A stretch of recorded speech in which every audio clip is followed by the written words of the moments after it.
이렇게 제가 사건을 보내면 조정이 불성립되는 경우가 많은데 불성립하면서 한 건은 위원님께서 이 안으로 권고안을 보내면 가능히 어찌 보면 잘 해결이 될 수 있을 것 같다는 취지로 보고서를 주셔서 제가 그에 맞춰서 결정을 보냈는데 그대로 확산이 된 사건이 최근에 한 건이 있었습니다. 그 사건을 보면은 위원님께서 좀 더 적극적으로 합의안을 좀 내주셔도 도움이 될 거라는 그런 생각이 듭니다.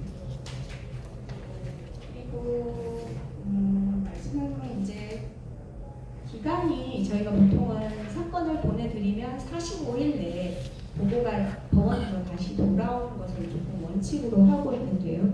부득이하게 기간이 조금 더 연장이 되거나 좀 딜레이 되거나 당사자들이 의견 조율이 되거나 뭐 이런 식으로 아니면 위원님들의 사정에 의해서 조금 기간이 더 필요하다고 생각하실 때에는 연장 신청을 해주시면 저는 또 그 연장은 무조건 또 해드립니다.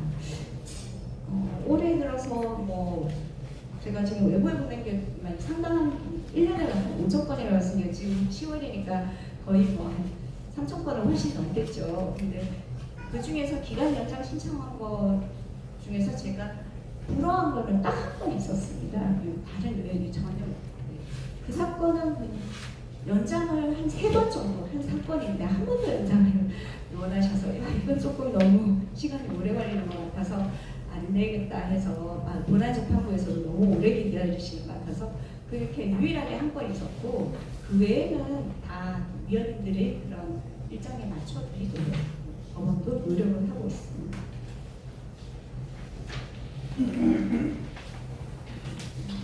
좀 넘어가서 기독교 화요중재원의 조정 현황과 역할에 대해서 말씀드리도록 하겠습니다. 먼저 그 통계표가 2개가 있는데 통계표가 약간 수치가 조금 2018년도에 봐도 약간 다른 걸로 보이실 겁니다. 배정이 8건인데 2018년도에는 11건으로 되어 있어서요.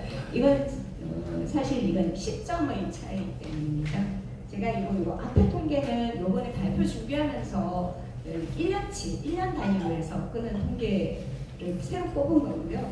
아래의 통계는 이제 전체적인 그 기관별 통계를 저희가 이 발표문 준비하면서 하기에는 조금 힘들어서 기존에 있던 통계를 활용했는데 이 통계는 올해 5월에 있었던 감사에 대비해서 나온 통계입니다. 그래서 시점이 2월인가 3월이 시점이라서 그렇습니다. 그러니까 전년도 2018년도 2월부터 2019년 2월까지 이런 식이기 때문에 그래서 숫자 차이가 있을 뿐이고요. 실제로 1년치 통계로 한다면은 위의 통계이고 그리고 뭐 아주 이제 아주 크게 차이가 있지 않은 걸로 기간의 차이일 뿐이지 아주 그 통계상으로만 오류가 있다라고 생각을 안 하셔도 될 것 같습니다. 보시면은 가장 좀 많은 곳을 차지하는 게 이제 상사중재원, 변호사회, 법무사회 이런 쪽인데 아까 제가 말씀드린 것처럼 여기는 법률 자문기관으로서의 역할이 큰 것 같고요. 진정한 이제 전문기관은 기독교 화요중재원이나 다른 뭐 기관들 제가 보기로는 그렇게 생각을 하고 있습니다. 기독교 화요중재원으로 저희가 보내드린 사건 분쟁의 특징과 유형을 말씀드리면 분쟁이 이제 분쟁 자체가 교회 내 분쟁의 사건, 종교의 분쟁이 큰 사건인 경우가 있고 다른 하나는 이제 통상적인 일반 민사 사건인데 당사자가 교회 또는 이제 교인의 사건 이렇게 두 가지로 좀 대별을 해볼 수 있을 것 같습니다. 이제 위의 사건은 상당히 당사자가 실질적으로는 원고피고 한 명씩이라 하더라도 내부적으로 봤을 때는 다수 당사자가 포함이 되어 있는 경우도 있고 갈등도 상당히 고갈등이어서 좀 입장 차이가 아주 큰 경우들이 많습니다. 그리고 과연 이걸 법원에서 판단을 하는 것이 옳을까라는 의문이 드는 사건들이 주로 많은 것 같습니다. 그리고 법원에서 어떤 판결이 난다 하더라도 그 걸로 분쟁이 종목되기보다 다른 추가 분쟁이 계속 연결되어서 일어나는 사건도 많습니다. 그렇기 때문에 이런 사건은 조정을 통한 화해나 해결이 가장 유효적절한 사건 유형이라고 저희는 보입니다. 그래서 본안재판부에서도 이런 관련 사건은 조정으로 거의 대부분 회부를 하고 있고, 저희도 이제 기독교 화해중재원과 같은 전문기관으로 조정을 촉탁을 하게 됩니다. 설사 열심히 노력을 했지만 조정이 되지 않는다 하더라도 이 사건들이 이런 시도를 통해서 당사자 사이에는 감정적인 대립이 좀 완화가 되고 현실적으로 추가 분쟁의 확대도 감소하게 되는 그런 효과는 분명히 있는 것 같습니다. 두 번째 사건 유형은 이제 통상적인 민사 문제, 대부분 이제 대여금 사건이라던가 임대차 문제인데 당사자가 교회나 종교인인 경우 그런 사건들이 또 두 번째 유형으로 있습니다. 이 사건은 굳이 종교적인 성격이 있지 않기 때문에 다른 일반 기관에서도 처리가 가능한 사건입니다. 하지만 그럼에도 불구하고 일반 기관에서 형식적으로 돈 얼마 주고 말고 이런 걸 한다기보다는 아무래도 법원까지 오는 이상 또 본인들이 하고 싶은 이야기도 많고 또 감정적인 대립이 또 구수되는 경우가 많기 때문에 이 조정 절차에서 종교적인 그런 역할을 해주신다면 공감대도 형성이 되고 이해의 폭도 넓어져서 좀 더 조정이 가려는 그런 경향도 있는 것 같습니다. 2019년도에 조정 회부한 사건들 중에서도 이제 보시면은 그런 유형에 따라서 이런 사건들을 보내드린 걸로 기억하고 있습니다. 조정의 필요성은 아까도 계속 말씀드렸는데 한 가지만 더 추가해서 말씀드리면 판결로 나오게 되면은 분쟁의 내용이나 그런 과정이 이후에 구체적으로 설시가 되는 경우가 많습니다. 명예훼손 사건, 교인끼리 명예훼손 사건이 있거나 이런 경우에는 언제 어떻게 해서 교회에 대해서 어떠한 명예훼손적인 발언을 했고 그에 대해서 어떠한 피해를 입었고 그걸 저희가 법적인 판단을 해야 되기 때문에 사실관계를 이후에 다시 적시를 해야 되는 경우가 많습니다. 그때 그 판결문을 받아먹음으로써 당사자들은 이제 이중으로 다시 이제 또 피해를 입는 거죠. 물론 그걸 확인하고 싶어하는 당사자도 있긴 하지만 이제 판결문에 나오는 이상 진짜 그런 건 사실이 본인의 사실이 아니라고 하는 게 사실로 확정되어 버리는 그런 이제 결과가 발생하게 됩니다. 근데 조정을 통해서 만일 원만하게 된다면 이런 프라이버시라던가 원치 않았던 내용이 공개되는 것이 조정에서는 조정 결정문에서는 전혀 그런 게 드러나지 않기 때문에 방지할 수 있습니다. 그래서 이런 부분들에 있어서도 조정의 역할은 아주 크다고 볼 수 있습니다.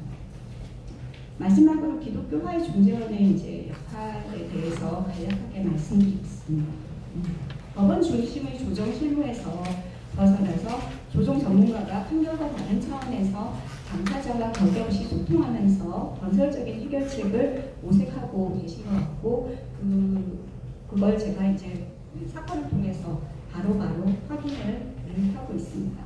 그리고 실제로 조정하시는 거 보면은 약간 비교하자면 그렇지만 다른 외부 기관 이런 거 보면 저희가 사건도 많고 그래서 한 번 길 열고 그냥 정 안 되겠다 해서 그냥 끝내시는 경우들이 많습니다. 그런데 제가 이 기관에 보내드린 사건을 보면 한 번이 아니라 3번, 4번까지 조정 기회도 여셔서 이렇게 진행하시면서 계속적인 어떤 합의를 시도를 하시는 모습을 보고 정말 열정적으로 이렇게 적극적으로 노력을 해주시는 데 대해서 약간 감탄하는 데도 있습니다. 이렇게 이런 그 과정을 통해서 당사자들은 또 본인이 하고 싶은 말을 충분히 했기 때문에 법원에 와서도 어떤 그런 절차에 있어서의 만족감에 대해서는 분명히 이렇게 성취되어 있는 그런 경우도 많은 것 같습니다. 다만 이제 그렇다 보니까 조정에서 법원으로 오는 기간이 상대적으로 긴 경우들이 좀 있는 것 같습니다. 2014년도 제가 이제 다른 자료에서 본 통계인데 딴 기관 한 24일 정도인데 기독교화 중재원은 조금 평균 기간이 그보다는 긴 것 같은데 제가 이걸 2014년도 통계이고 최근 통계는 아니지만 넣은 이유는 실제로 현실적으로 현재도 지금 2019년도에도 약간 다른 기관보다는 회신이 늦게 되는 게 제가 느꼈기 때문에 통계를 넣었고요. 그렇기 때문에 좀 부탁드리고 싶은 말씀은 늦어지는 거에 대해서는 전혀 개의치 않으셔도 됩니다. 하지만 늦어지는 이유에 대해서 그리고 늦어진다면 언제까지 더 연장을 하면 되는지에 대해서 좀 미리 연장 신청서를 좀 내어주시면은 그럼 법원으로서는 아주 큰 도움이 될 것 같습니다. 앞으로 이제 외부 연계형 조정에 대해서는 법제화가 필요하다는 거 이에 대해서는 법원도 많이 노력하고 있다는 거 말씀드릴 수 있고요. 그리고 이제 조정의 기관의 선택에 있어서 지금은 당사자가 어떠한 의견을 제시하거나 결정할 수 있는 부분은 없습니다. 외부 기관이 어떤 기관이 있는데 나 여기 가고 싶어 라고 저희가 이렇게 안내를 드리는 게 없는데요. 그것도 사실은 시도를 해볼 수 있다는 생각은 제가 늘 하고 있는 게 분명히 교인 사이의 분쟁인데 소장에서는 교인인지 아닌지 제가 알 길이 없는 경우가 많습니다. 분쟁은 이제 다른 걸로 양상으로 나오죠. 특히 가족 사이의 분쟁이 있는데 실제로는 가족들이 다 기독교 교인인 경우, 그런 경우도 분명히 있을 것 같거든요. 근데 법원은 그걸 알 수가 없기 때문에 보내고 싶어도 보낼 수 없고 그러니까 약간 그런 부분에서 좀 빠지는 부분들이 분명히 있는 것 같습니다.